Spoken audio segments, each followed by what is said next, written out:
and Bank of America N.A. co-trustees. The Francis Family Foundation through the discretionary fund of David and Janice Francis. And by viewers like you. Thank you.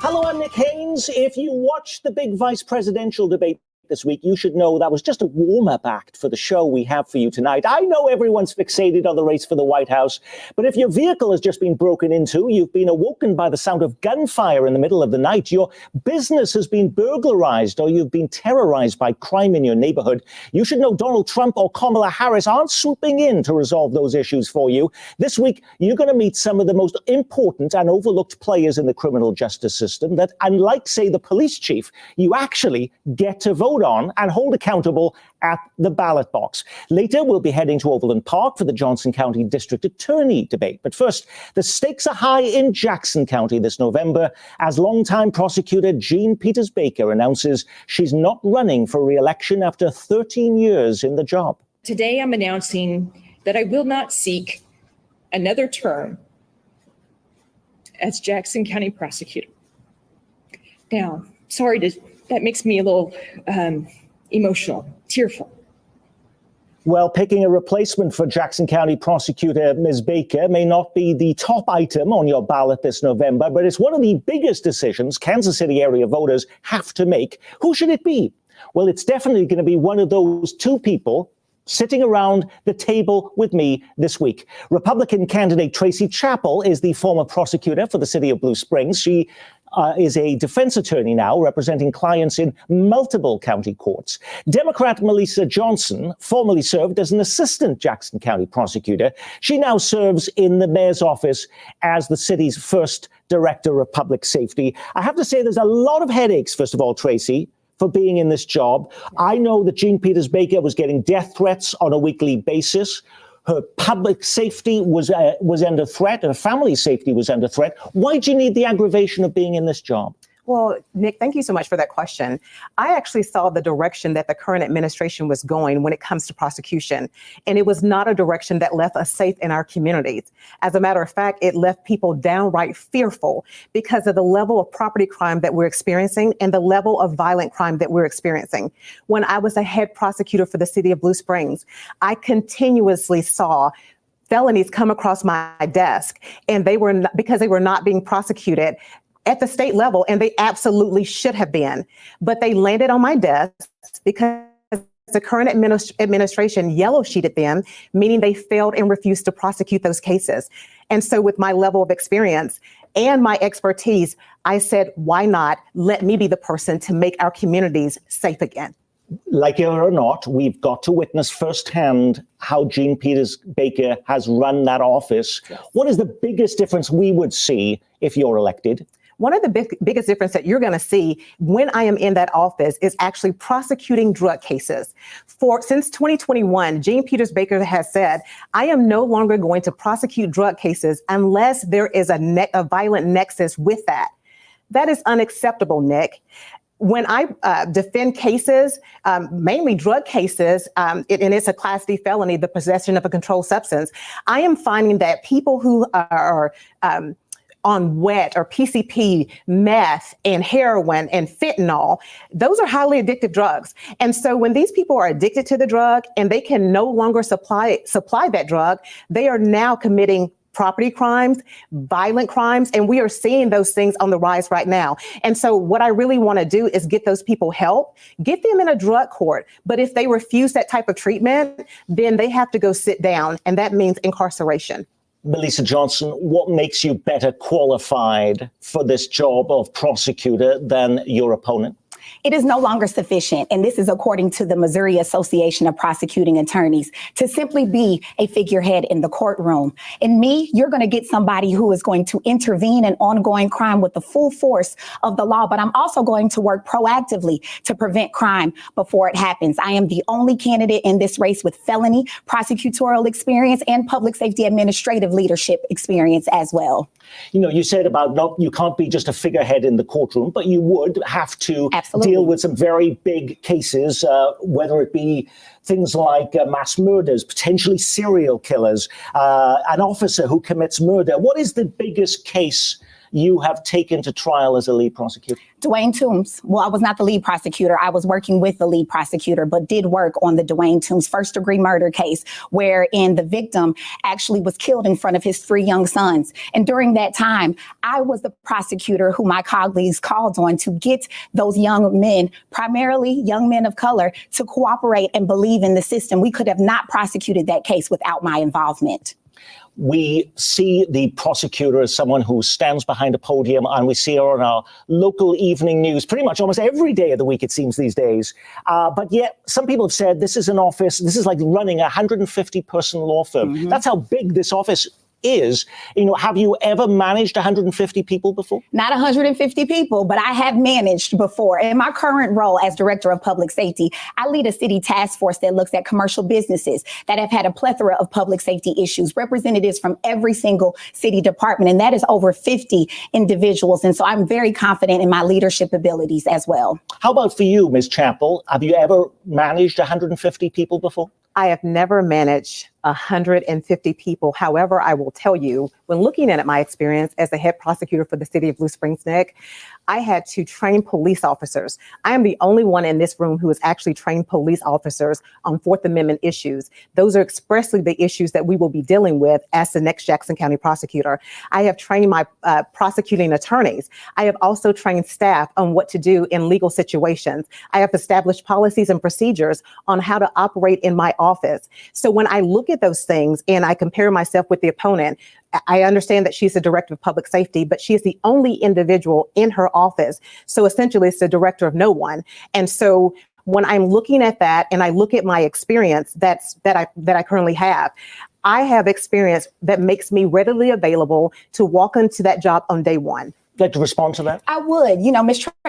Ms. Tracy Chappell right now is a solo practitioner. At the Blue Springs prosecutor's office, the staff was not massive. You have an administrative assistant and a small handful of attorneys. And when you look at the coalitions that I have led, whether you're talking about the city's task force, whether you're talking about Partners for Peace, which is a violence intervention program, the new focused deterrence program, Save KC, I have leadership responsibilities in all of those positions. And just because I don't have staff directly under me, I am leading, and the people I work with believe in my leadership capabilities. What is the single biggest action or decision you would take as prosecutor to lower violent crime in Kansas City and Jackson County? Studies show from the Department of Justice, the University of Dayton, Ohio Law Review, the Marshall Project, that lengthy prison sentences do not actually deter crime. Swift resolution does. And so I'm going to make investments into cell phone forensic analysis to make sure that we are bringing these individuals to justice and delivering justice to families that are grieving much quicker in places like Las Vegas. And I think we talked about this during the primary,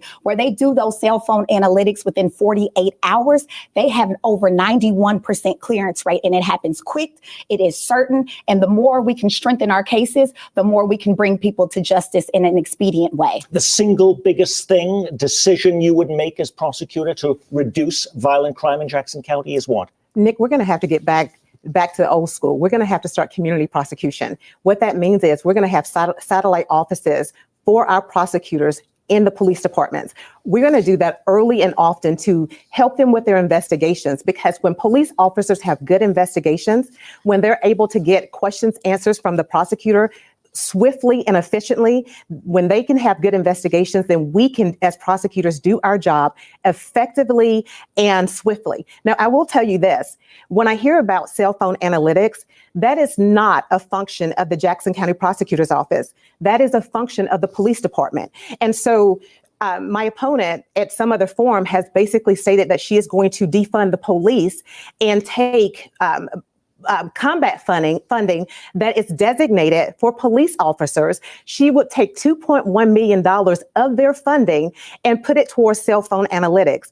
That is very concerning to me, because police officers need all of the funding that they can get. For too long, we have seen police officers, or people talk about the long 911 calls or the wait times. They have talked about a shortage of officers. We cannot, and I repeat, Nick, we cannot afford to have someone take $2.1 $2.1 million from the police budget through combat to fund a program that is not even the function of the Jackson County Prosecutor. Response to that is what, Lisa Absolutely. So combat has a pie chart, and 9.5% of combat dollars, which is $30 million annually, goes to the police department. And so this technology would be purchased for the use of the police department. Kansas City Police Department is better funded than 96% of police agencies in this country. I am not trying to take anything away from them, but a prosecutor's job is to work collaboratively together with police so that we can see justice delivered in these cases quicker. And cell phone analytics is a huge piece to that puzzle. New FBI crime figures show a double-digit rise in juveniles accused of violent crimes. Last year, there was a 30% jump in the number of teens accused of property crimes. So what's the fix? Should one of those responses be trying more juveniles in adult court where the penalties are greater? Where appropriate, absolutely. There is a code of conduct in Jackson County. And in my opinion, by giving slaps on the wrist to very violent and egregious juveniles is not only disrespectful to the victims, it is disrespectful to those young people as well, because we are selling them a dream that they can conduct themselves in this way without consequence. That is only going to fast track their journey to either a jail cell or a morgue for the rest of their life. I will not sit idly by, and I'm also interested in holding parents of repeated juvenile offenders accountable as well. How would that work? I mean, we have seen that in other parts of the country where we are now saying parents should be held responsible for the crimes of their children. You would do that too in Jackson County? Absolutely. I'm the only candidate in this race who already has a seat at the table at KCPD's weekly shoot review that happens every single Wednesday morning. I see the cases. I see incidents where parents can be proven to be complicit in the criminal conduct of their children or criminally negligent. Where those circumstances exist, we will be evaluating endangering the welfare of a child in the first and second degree. Tracy Chappell, how would your approach be different, if at all? Let me say this. I'm the only candidate at the table who is actually prosecuted in who is actually defended in juvenile law.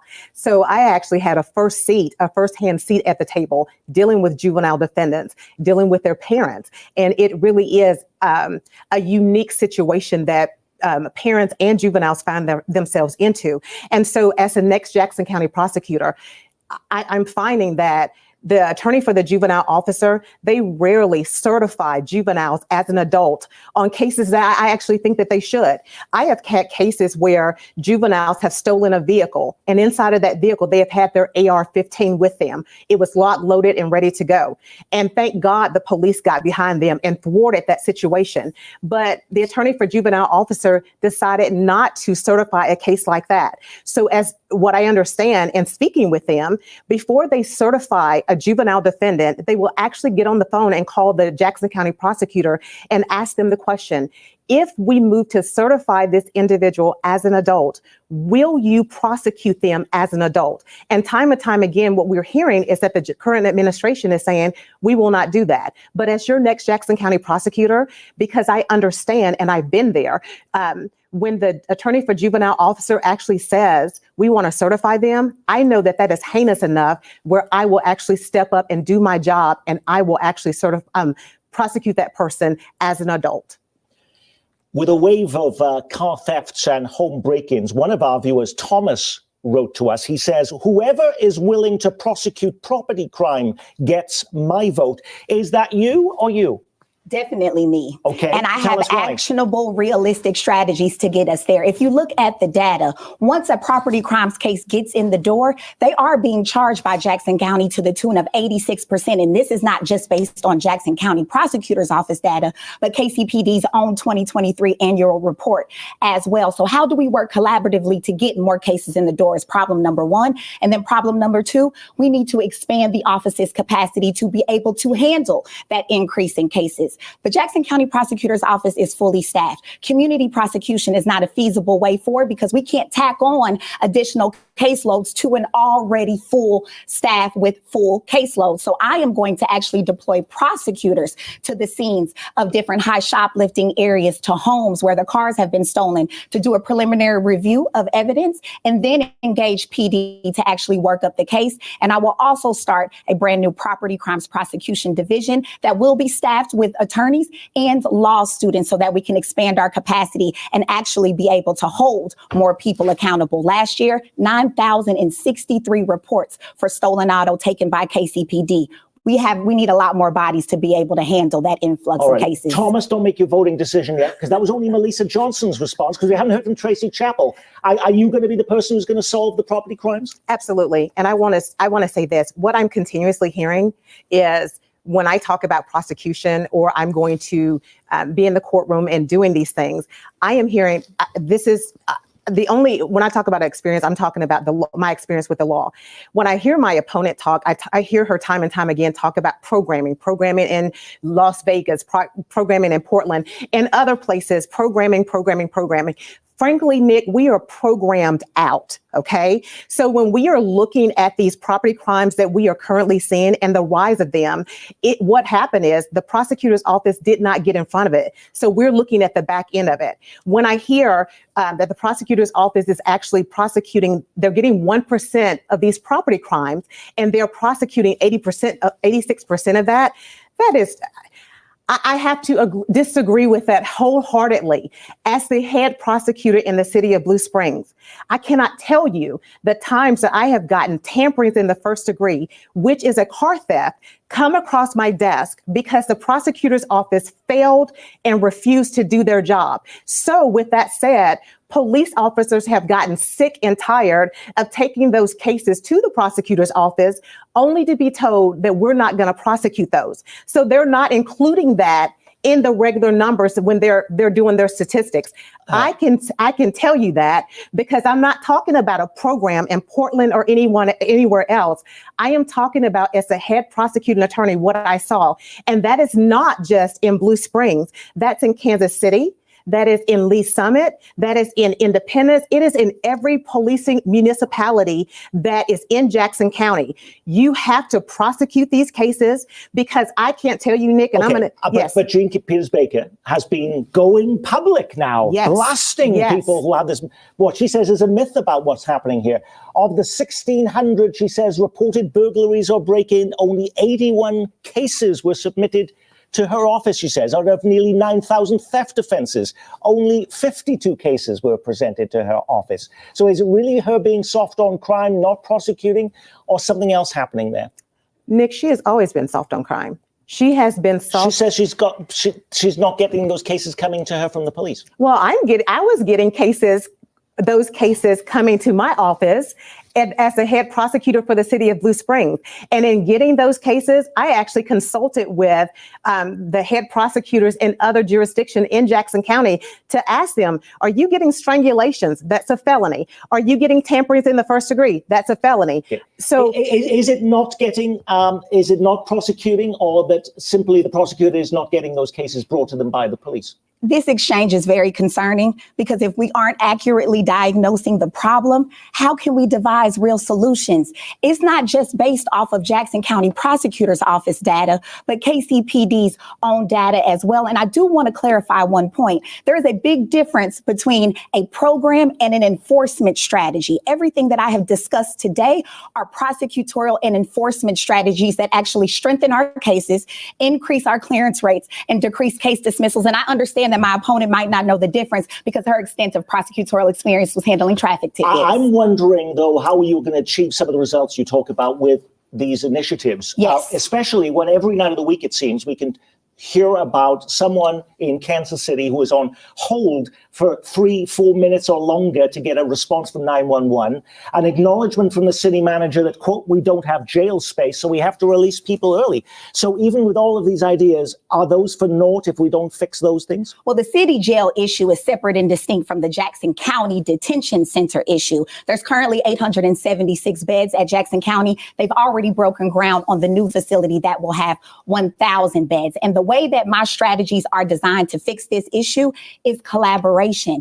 If KCPD is tied up, which we know they are short-staffed and will be, how can my prosecutors fill in some of those gaps and work collaboratively to fix everybody's concerning statistics? Because we all have them. There has been a visible public rift between the prosecutor's office and the police department. What would you do, the biggest thing you would do to improve that relationship in the next 4 years if you're prosecutor? What I've been doing for the past 3 years, I have been working side by side with KCPD, building programmatic efforts from the ground up and not airing our grievances out for the entire public to see. When we do that, the public loses confidence in the system entirely. How would you do it? Absolutely. We talked about community prosecution. We have got to connect with the police departments. We have also have to connect with neighborhood associations, because we have to start working as a joint. We have to do this in a joint effort. Nick, when I'm sitting here, I'm hearing things that are being said by my opponent. In order to really deal with the issue, you need experience. My opponent has no experience. With 1.5 years in the Jackson County Prosecutor's Office back in 2014, that is the extent of the criminal law experience that she has had. And so when you have that, there's not a lot of faith that you have that a person in that who's had that skill set can walk in on day one. But does being director of the public safety department, the first director of public safety for the city, not count?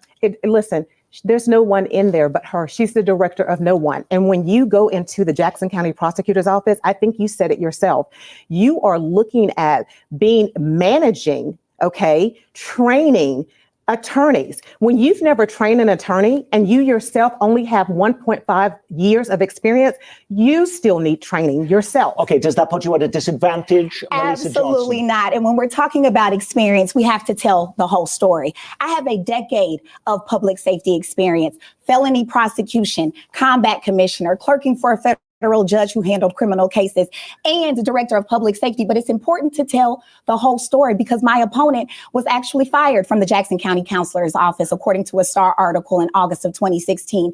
And her contract with Blue Springs Prosecutor's Office was terminated in January of 2022. And so if she's not good enough for Blue Springs, the question becomes, how can she be good enough for the entirety of Jackson County? Quick response to that, Ms. I'm going to say it, and I'm so glad she brought that up. Even with Blue Springs, I decided I did not want to be prosecutor anymore. That was at my discretion.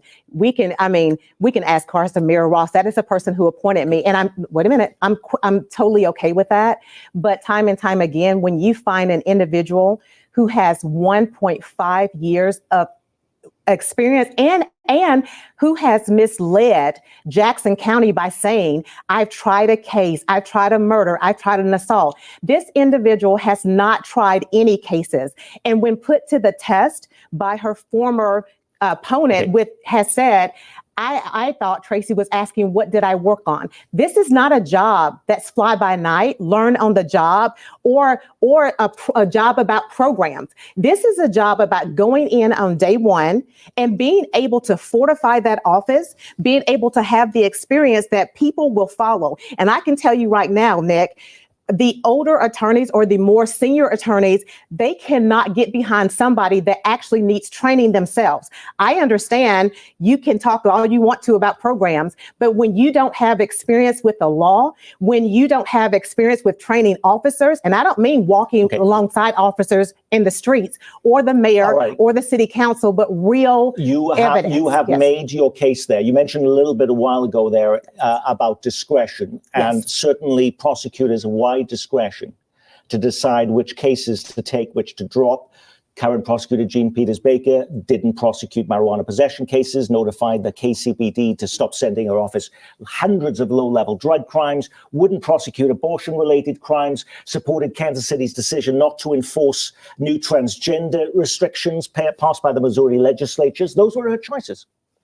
If you were elected, what crimes, if any, would you choose not to prosecute? Nick, I'll tell you this. I want to take them on a case-by-case basis. I don't want to come in with a one-size blanket fits all. I'm not going to prosecute. And let me tell you why. That is why we are having the level of property crimes that we're having now, because it was not written in stone.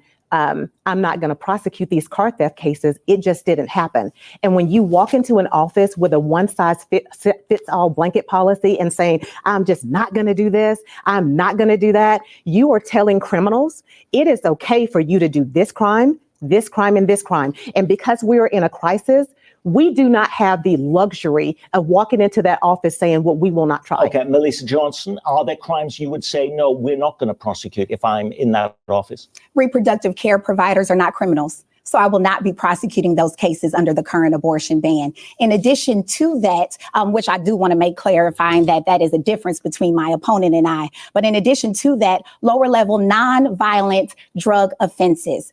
In places like Lee Summit with Chief Forbes, they are doing some innovative stuff out there with their safe passage program, where they are routing non-violent lower level drug offenders to treatment instead of wasting judicial resources on prosecuting those cases, because they can cost about $18 million annually and they do not hamper down demand or make anybody safe. And it's very difficult for an addict to restore themselves within the context of the incarceral state. Leading candidate for governor Mike Kehoe says if he's elected, he'll provide no sanctuary in Missouri for illegal immigration. We'll stand with Donald Trump to deport those here illegally. That might put the squeeze on you if you get this job. Would you decline to prosecute or assist with cases involving violations of immigration law? If there is violence committed on another member of this community, yes. Aside from that, I will let my Republican opponent and her colleagues carry that water. Tracy, would you? Nick, we're going to follow the law. We don't get to decide what's legal, what's illegal. Whatever the legislature comes down with, that is what we're going to do. Congratulations. You've just been elected by the voters Jackson County prosecutor. Yes. And this first thing you do when you walk into the office as the new Jackson County prosecutor, the first big decision you make is what? Jesus, the first... that wasn't the answer. Okay. Jesus was not the answer, but he is the answer. Okay. But the first thing that I do when I walk into that office, the first decision that I'm going to make, and I've been speaking on this, I have got to create a unit for community prosecution. Prosecution is grassroots. You have to get the neighborhoods. You have to get the police departments on board, because the prosecutor is the bridge between the communities and the prosecution, so that we can get this job done and make every zip code in Jackson County safe again. There was a recount at the ballot box and you actually won, and you're walking into the Jackson County prosecutor's office for the first time. The first big decision you make is what? First, let me say it is interesting to hear my opponent to talk about community and racial disparities when she has repeatedly said on camera, I am social justice out, which is very, very concerning. But for me, day one, I will be resuming charging drug distribution cases across the board, whether there is a nexus to violence or not, so we can replicate the success of the Kansas City, Kansas Police Department, who has cut their homicides in half in just 3 years. Campaigns are all about comparing and contrasting. You've given us a huge difference between you. Yes. Thank you so much for that. You've been watching the two candidates who want to be the next Jackson County prosecutor, Republican Tracy Chappell and Democrat Melissa Johnson. Now, up next, we head to Overland Park, where longtime Johnson County District Attorney Steve Howe is in a fight for his political life this contentious election year. We're heading to the Fiorella event space, where we've partnered with the Johnson County Bar Association to bring you the Johnson County District Attorney debate.